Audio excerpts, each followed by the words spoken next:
1994 సంవత్సరం నుండి 1998 సంవత్సరం వరకు కూడా ఆ యొక్క కాలేజీలో ఒకే ఒక ప్రార్థనా పరుడు గజ్వేల్లో ఉన్నాడు.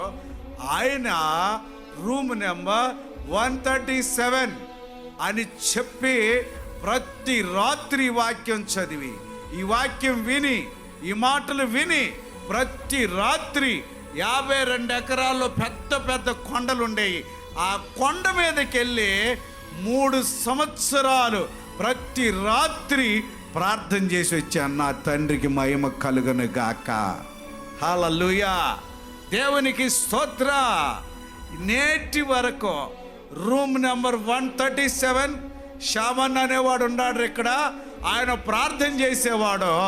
ఆ ప్రార్థనా పరుడు ఎక్కడున్నాడని నేటి వరకు కూడా గజ్వేలు సంఘాలలో దేవుని మహిమ కలుగుతుంది. నా తండ్రికి మహిమ కలుగును గాక.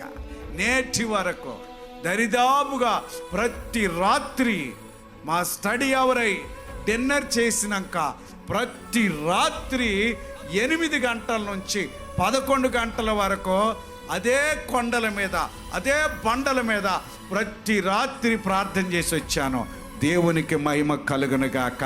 40 నుంచి 50 మంది రక్షణ పొందారు, మారు మనసు పొందారు, బాప్తిసం ఇప్పించి అనేకమైన సంఘాలకు వెళ్ళి నాకు దైవ దర్శనం వచ్చినప్పుడు, దేవుని ప్రత్యక్షత, దేవుని పిలుపు వచ్చినప్పుడు నాతో కలిసి ఇంకొక 5 కలిసి దేవుని పరిచర్య కొరకు దేవుని సన్నిధిలో బైబిల్ ట్రైనింగ్కి తీసుకొచ్చాను నేను. హల్లెలూయా. ఈ రోజున సజీవ లెక్కలు ఉన్నారు.